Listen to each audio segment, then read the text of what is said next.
Good day, everybody. How are you all? Today, we are going to talk about hypothesis test for population proportion, but we are going to use the p-value method. Last time, we used the critical value method. Now, we will use the p-value method. So let me share my computer screen with you. 14% of men said they used exercise to reduce stress. From a random survey of 100 men, it was found that 10 used exercise to reduce stress. Does the sample provide enough?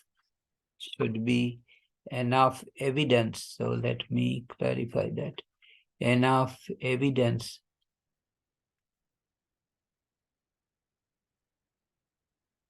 that 14% men in the population used exercise to reduce stress. Okay. So this is a case of a hypothesis test. So solution. And as you know, hypothesis test comes in pairs. Okay, so let me erase that.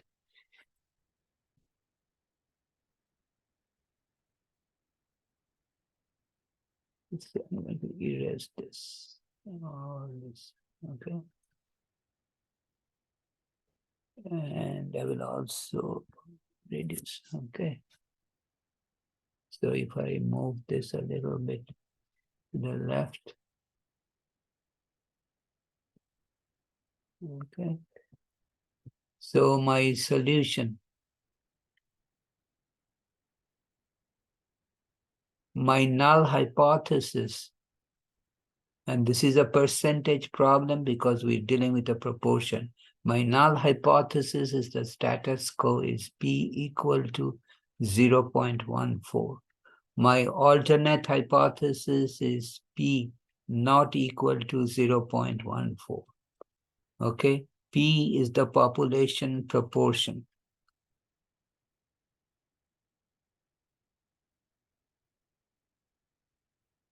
14% of men use exercise to reduce stress. So P population proportion, the hypothesized value is 0.14. Equal to in the null hypothesis, always alternate, not equal to. So my P0, which is the hypothesized, means the educated guess, hypothesized value of population proportion,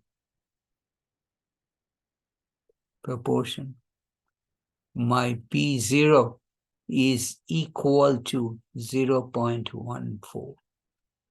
Okay. And my sample proportion.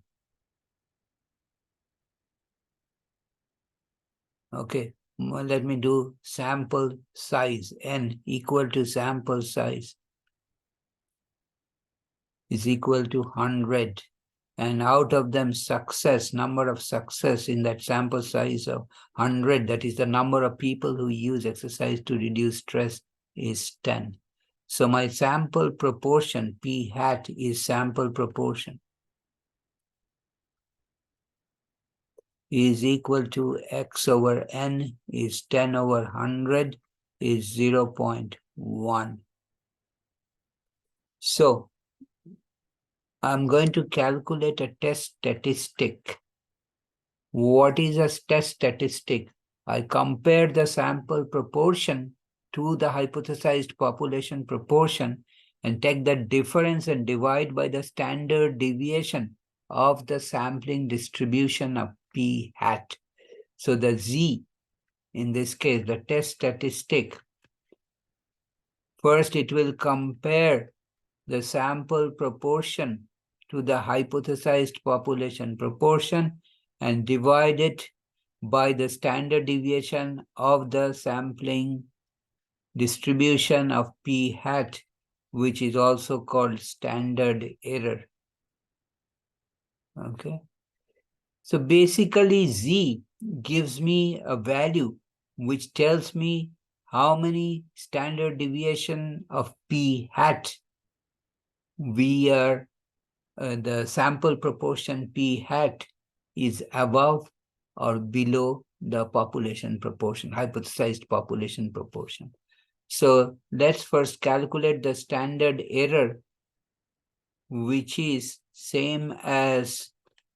identical to standard deviation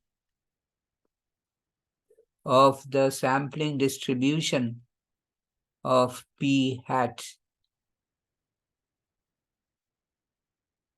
Distribution of p hat. Okay, so standard error is given by this formula.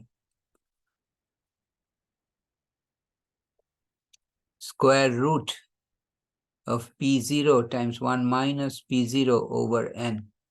Here we have assumed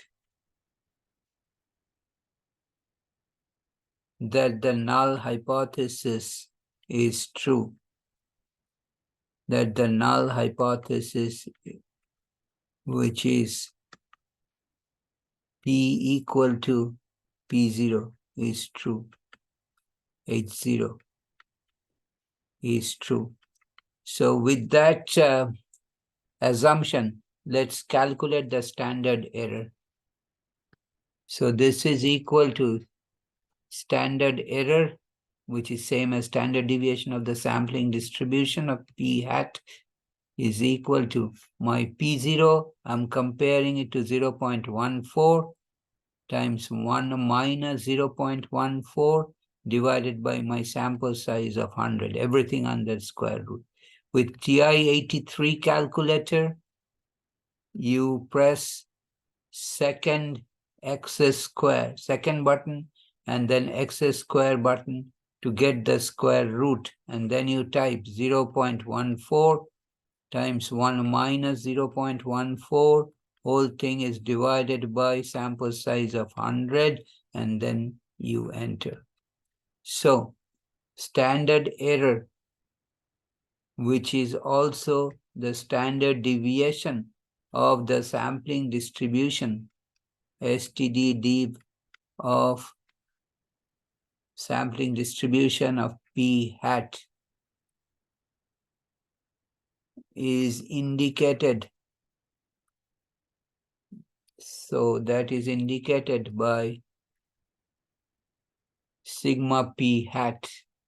So sigma p hat is the standard error, is equal to, we do the calculation, second button, then second button, then x squared gives you the square root. Inside the square root, 0.14 times 1 minus 0.4 divided by 100.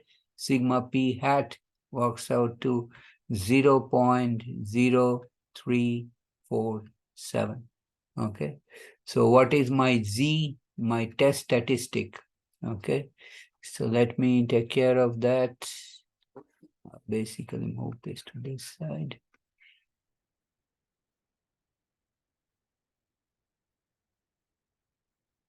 Okay, and maybe I'll reduce it a tad. Okay, so z is equal to p hat minus p0. How far the sample proportion is located away from the hypothesized population proportion divided by the standard error or the standard deviation of the sampling distribution of p hat. Now my p hat is 10 over 100, because in the sample of 110 people said they use exercise to reduce stress, and I'm comparing to the hypothesized population proportion of 0.14, and that is divided by sigma p hat, which is 0.0347. So we have 0.10 minus 0.14 divided by 0.0347, which is minus 0.04 divided by, this is minus 0.0347. So the test statistic z is equal to 0.04 divided by 0.0347, and this is minus 1.15. So it's negative. That means the test, the Yes, this the sample proportion. That means the sample proportion of p hat is located 1.14 times standard deviation, short form std_div of p hat. 1.14 times standard deviation of p hat below p0, which is 0.14. This is because 0.10 is of course less than 0.14. So if I draw the standard normal curve, so basically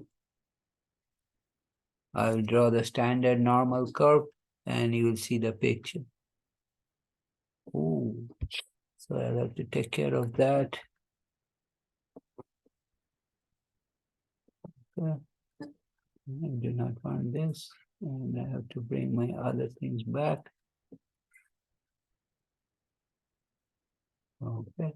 So I was going to draw a standard normal curve.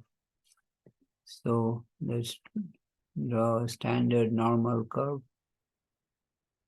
That means the z curve, z on the horizontal axis, the center where the peak is the highest, mu is equal to 0, sigma is equal to 1. This is the z curve or standard normal curve. Normal curve. Remember, at the center, z is equal to 0. At the center, my z value is minus 1.13. So it's on the left of the mean. So this is minus 1.13. Okay. So my null hypothesis, remember, is p equal to 0.14 and alternative p not equal to 0.14. So it's a two-tailed test from the not equal to sign in the alternate hypothesis. So because this is a two-tailed test, we will assume there is a positive 1.13 also on the right. Okay.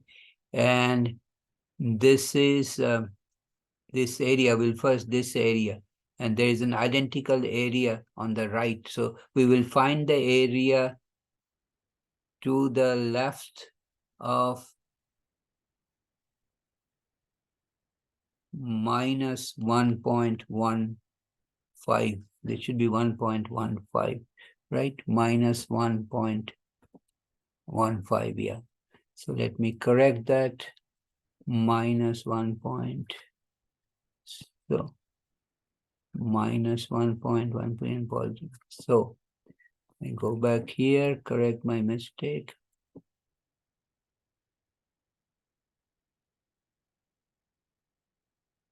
This is z equal to 0. This is the center where mu is equal to 0 or z is equal to 0. Minus 1.15 on this side, and there's a positive 1.15 on this side. We want to find the area to the left of minus 1.15. Maybe I should write this correctly. So it looks better, minus 1.15. Now using our TI-84 calculator, this is easy because remember, this curve stretches to negative infinity, minus 1 E99 on the left. So if we press the second button in TI-84 and verse button, and then normal CDF, that is number 2, I believe, which is normal CDF. My lower should be always set at minus 1 E99. My upper is, in this case, minus 1.15, and mu is 0, sigma is 1. And I paste. When I'm paste, I have to hit enter twice. Enter twice. Okay. So let's do that on second verse, number 2. lower is -1 E99. Now this upper is minus, so I'm starting from this lower end of -1 point E99 and the upper is -1.15. This minus is next to the enter button on TI-84. So the upper is minus next to the enter button 1.15. Mean is 0, standard deviation is 1 already in TI-84. I'm not going to change them. I pressed enter twice. And this value, okay, so this area works out to 0.125.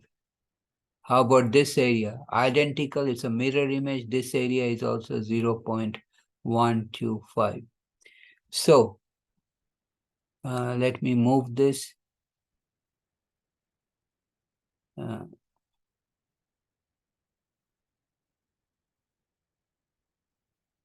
So the p-value in a two-tail test, remember this is a two-tail test, not equal to the alternate, is twice the area on the left or on the right of the test statistic.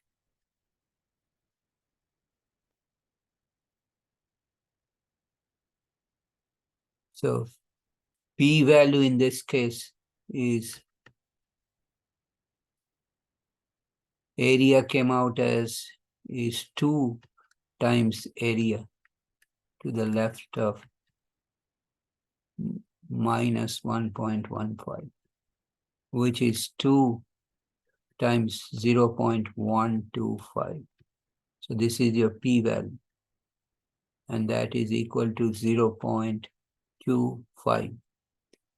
Now we will compare the p-value with the level of significance. Okay. Let's assume alpha, which is level of significance. Remember, level of significance is equal to 0.05. That means maximum probability of making a type 2 error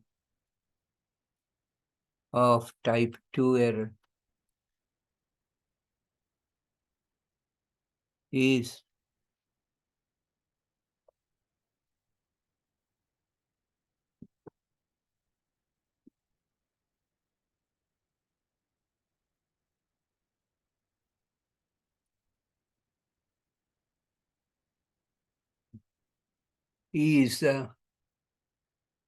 actually it should be type 1 error. So let me write this correctly, of making a type 1 error. So, okay, type 1 error is 0.05. What is type 1 error? Just to remind you, is when we reject 80, even though 80 is true. That is a wrong decision. 80 is true.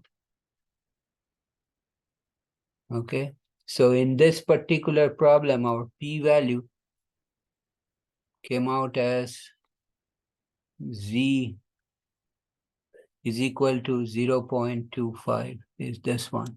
So if I highlight, this is your p-value, 0.21.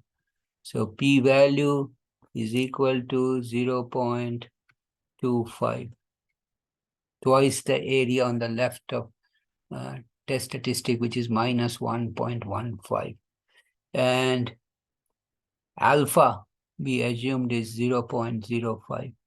This is 0.25. So p is greater than alpha. Decision, do not reject 80. So if we do not reject H0, conclusion is at alpha equal to 0.05, there is not enough evidence to support HA.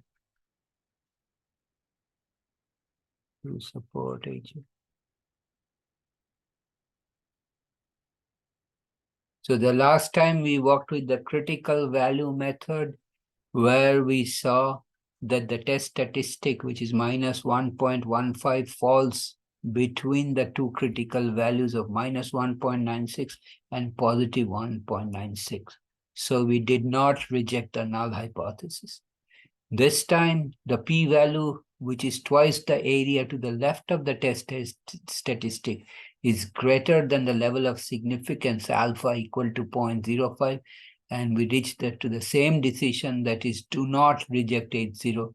So our conclusion is still the same. At alpha equal to 0.05, there is not enough evidence to support the alternate hypothesis. So let me highlight this. Do not reject H0, or at alpha is of 0.05, there's not enough evidence to support HA, because we did not reject H0, because probability value of obtaining a test statistic as extreme as minus 1.15, this being a two-tail test, is twice the area on the left of minus 1.15, which is 0.25, which is greater than alpha level of significance.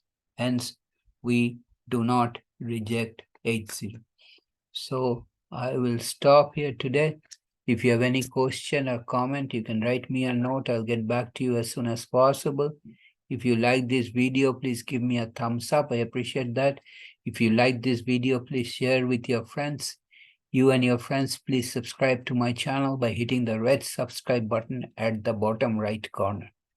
Please come back next time, when I will be back with another problem, interesting solution. Please check out my channel. I have lots of problems which I have solved to help you out. Thanks for watching. Take care. Have a nice day.